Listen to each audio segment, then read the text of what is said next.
My dear friends, let's give some tzedakah, prayers for the Geula, prayers for the imminent redemption.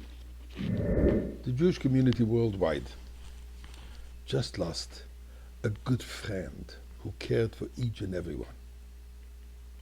Personally, I lost a personal friend of over 50 years.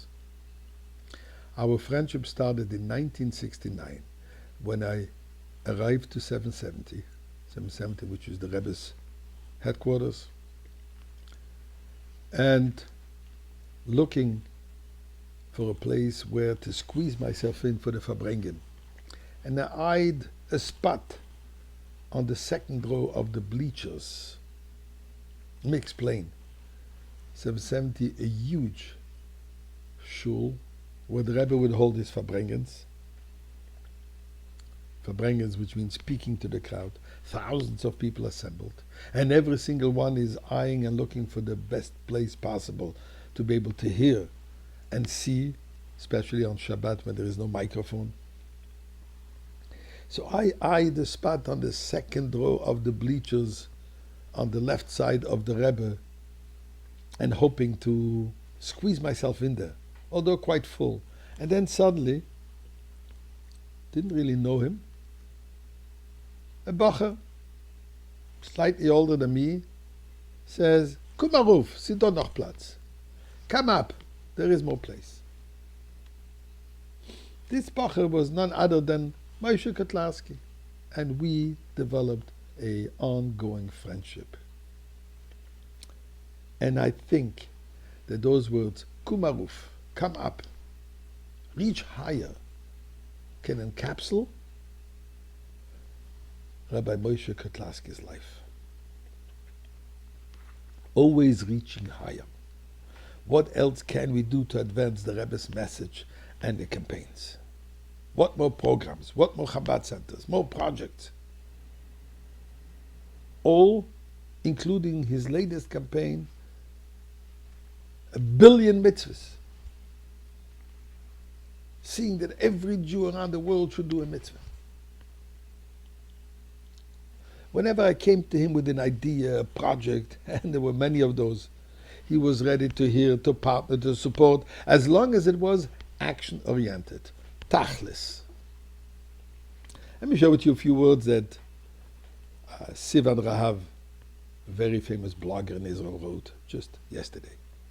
Whoever knows about Rabbi Moshe Kotlarski knows what an enormous loss this is to the entire Jewish world.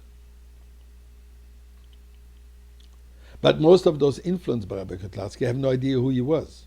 Yet every person who benefited from a Chabad over the past decades, anywhere in the world, and we're talking about millions, is indebted to Rabbi Kotlarski.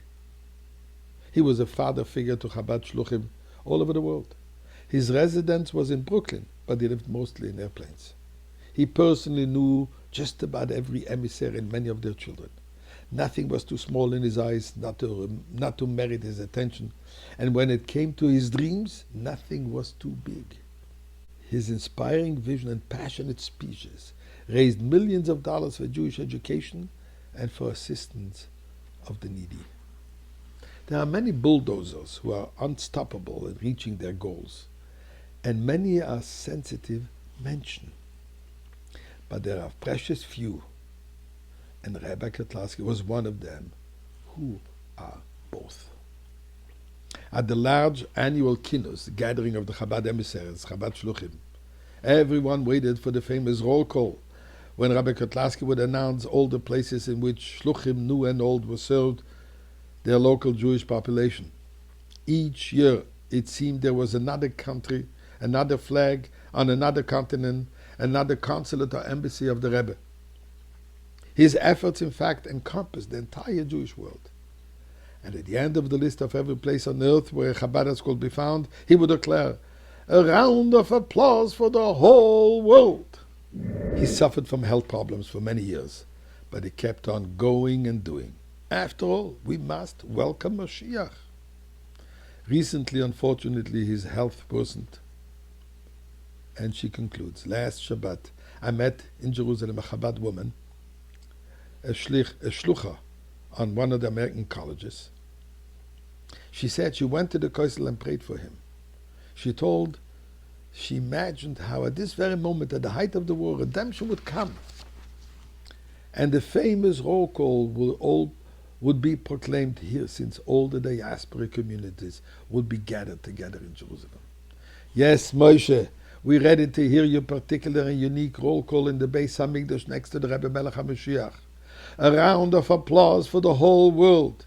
Yes, Rebbe, we did it.